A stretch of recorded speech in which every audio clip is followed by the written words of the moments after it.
আজ সন্ধ্যার টিফিন বানালাম চিড়ের পোলাও বা পোয়া বলো যেটা, যাই হোক। আমি চিড়ের পোলাওটা করার জন্য হচ্ছে কাজু বাদাম কিশমিশ ভেজে রেখে দিলাম। আর হচ্ছে এখানে দেশি বাদাম যেটা সেটা ভেজে রেখেছিলাম। আলুর কেটে ধুয়ে পরিষ্কার করে নিয়েছিলাম, ডুমো ডুমো করে কেটে নিলাম, তেলের পর দিয়ে দিলাম, একটু লবণ দিয়ে দেব, নেড়ে নেব ভালো করে। এখানে বিনস কেটে রেখেছিলাম, ডুমো ডুমো করে দিয়ে দিচ্ছি। আর ওর ভেতরে দিয়ে দেবো পেঁয়াজ কুচি। প্রথম থেকে শেষ অবধি দেখতে থাকো, আশা করি রেসিপিটি ভালো লাগবে। দিয়ে দেবো লঙ্কা কুচি, ভালো করে নেড়ে ছেড়ে নেব। আর এদিকে আমি চিড়েটা ভিজিয়ে ধুয়ে নেব, ভালো করে পরিষ্কার করে নেব।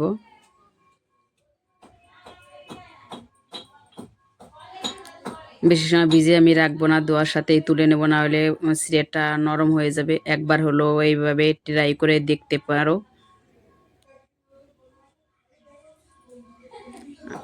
আরও হ্যাঁ, কীরকম হয়েছে জানাতে ভুলো না কিন্তু। কে কোথা থেকে দেখছো সেটা একটু বলো। এদিকে আমি দিয়ে দিলাম লবণ, সরি হলুদ। হলুদটা দিয়ে আমি দেখুন আলুটা আমার নরম হয়ে গেছে, মানে ভাজা হয়ে গেছে, আমি তুলে নিচ্ছি।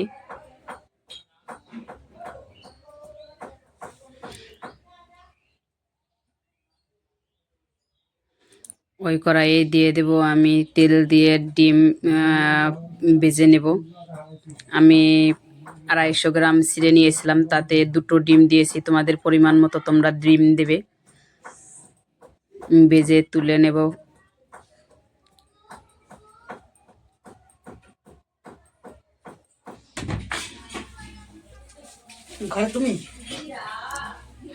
তুলে নিচ্ছি।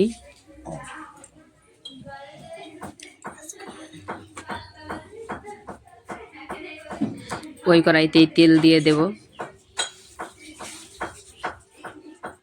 কারি পাতা দিয়ে দেব, ধুয়ে পরিষ্কার করে নিয়ে এসেছিলাম, একটু কুচি করে দেব, নেড়ে চেড়ে নেব।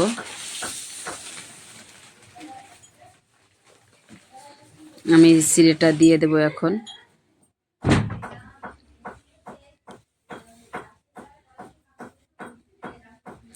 নেড়ে চেড়ে নেব ভালো করে।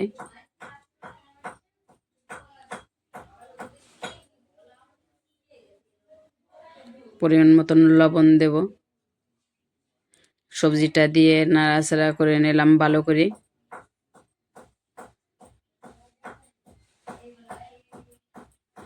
আর এখানে কিশমিশ কাজু বাদাম দেশি বাদাম যেটা ভেজে রেখেছিলাম দিয়ে দিলাম। আর আমি চিনি রেখেছিলাম পাউডার করে, দিয়ে দিলাম। তোমাদের মিষ্টি যেরকম খাবে তোমরা সেভাবেই দেবে, তোমাদের স্বাদ মতো।